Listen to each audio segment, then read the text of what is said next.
Welcome to this explainer. Okay, today we're exploring a place of just stunning geographical beauty, incredible natural resources, and really profound historical depth. We are unpacking the complex, thousands of years old history of Guatemala.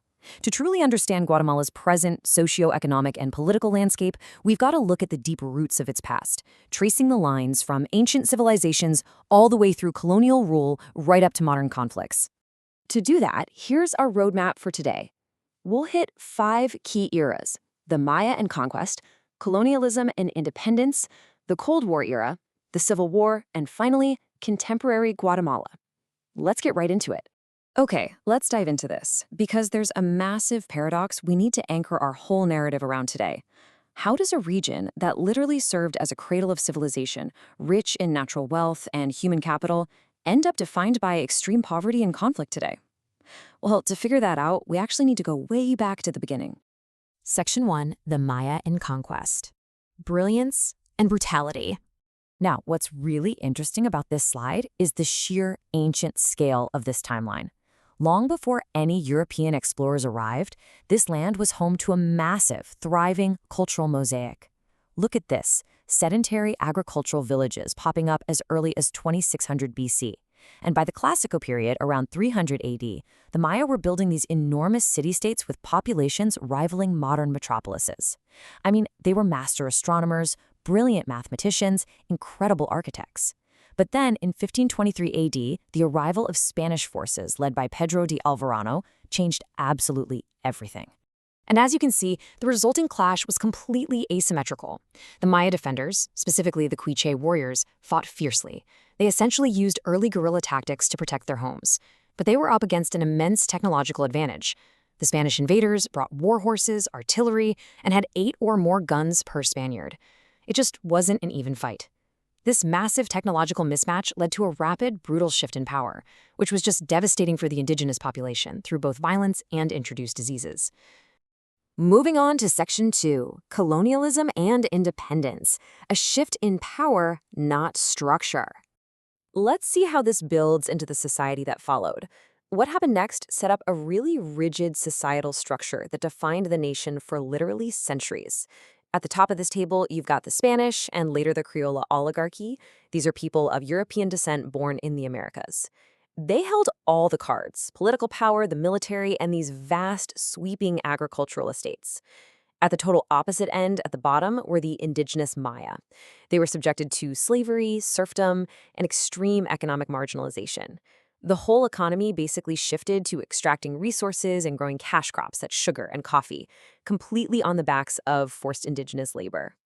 So the crucial point here, and this is a big one, is that when Guatemala gained independence from Spain in 1821, it didn't magically mean freedom or equality for the masses. Actually, it just transferred power directly from the Spanish crown right over to that local Criollo oligarchy. The unequal social and economic structures we just talked about, they were perfectly preserved to protect the elite's privileges. So the gap between the ultra-wealthy landowners and the landless poor just kept getting wider. Which brings us to Section 3, Cold War and Intervention, the 20th century battleground. Fast forward to the 20th century. Guatemala's deep internal inequalities really started catching the attention of the outside world, turning this relatively small Central American nation into a hyper-modern Cold War battleground. Take a second to process this number. 1 million. That is 1 million acres of Guatemalan land controlled by the American-owned United Fruit Company by the mid-20th century.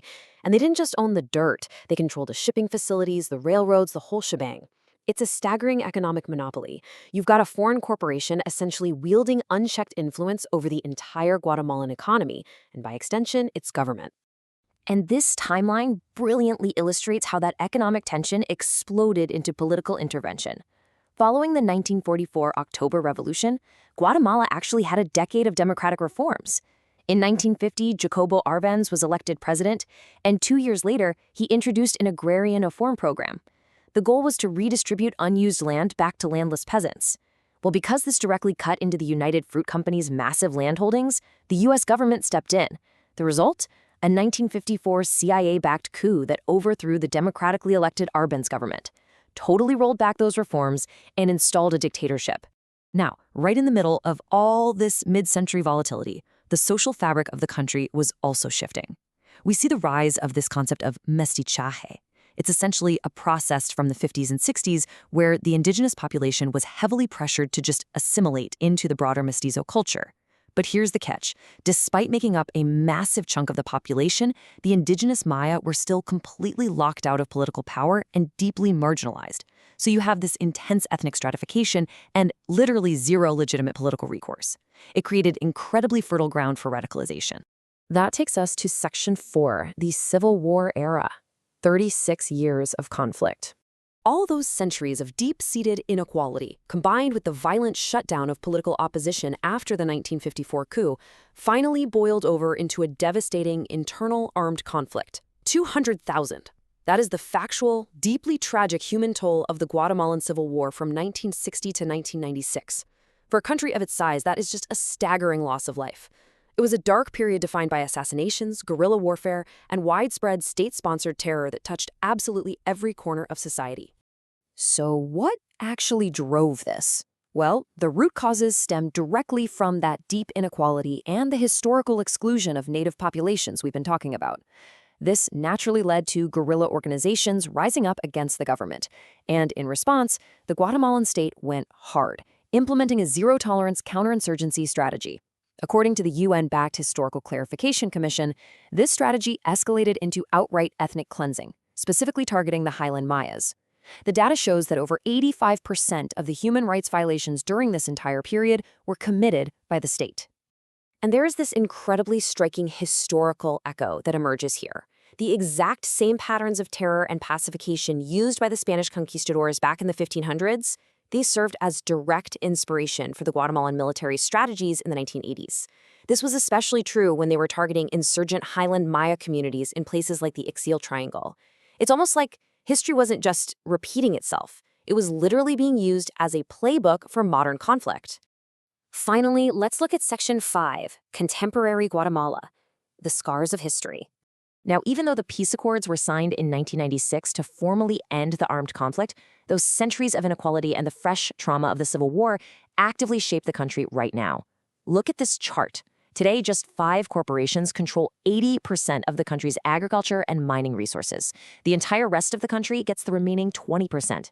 It's a staggering modern disparity, and it directly echoes those colonial land grabs and the United Fruit monopolies of the 20th century. The players might have changed, but the fundamental structure of economic exclusion is still very much intact. And because wealth is so intensely concentrated, the broader population is dealing with some severe challenges today. Roughly 80% of the population lives in poverty, and 60% are in extreme poverty, with those numbers hitting indigenous communities the hardest. Education is severely lacking, showing a 40% overall illiteracy rate. On top of that, there's a huge environmental crisis. Since 1960, they've lost 2.3 million hectares of forest to logging and agriculture, which is a massive threat to the Mesoamerican biological corridor. And hovering over all of this, endemic corruption and the unfulfilled promises of those 1996 peace accords, which never really delivered meaningful land reform. But, despite everything we've just covered, we always have to come back to the incredible resilience of the people. Guatemala is often described as a woven human fabric. It really is a country of dazzling natural beauty and just absolute cultural diversity. Today, there are 33 distinct ethnic groups coexisting there. The Maya continually assert the right to exist and preserve their ancient heritage. They're keeping their languages alive, maintaining their traditions, and protecting their relationship to the land. They have survived and endured, despite a literal history of attempted extermination. Which leaves us with this final thought. We've seen exactly how the structures built in the 1500s shaped the 1900s, and how the conflicts of the 1900s shaped the reality of today. So, considering its deep historical scars right alongside its absolutely dazzling cultural and environmental heritage, how will Guatemala overcome the roots of its past to forge a truly inclusive future? It is a complex puzzle for sure, but by understanding the history we've unpacked today, we're all one step closer to grasping the reality of this beautiful, enigmatic nation. Thanks so much for joining me for this explainer.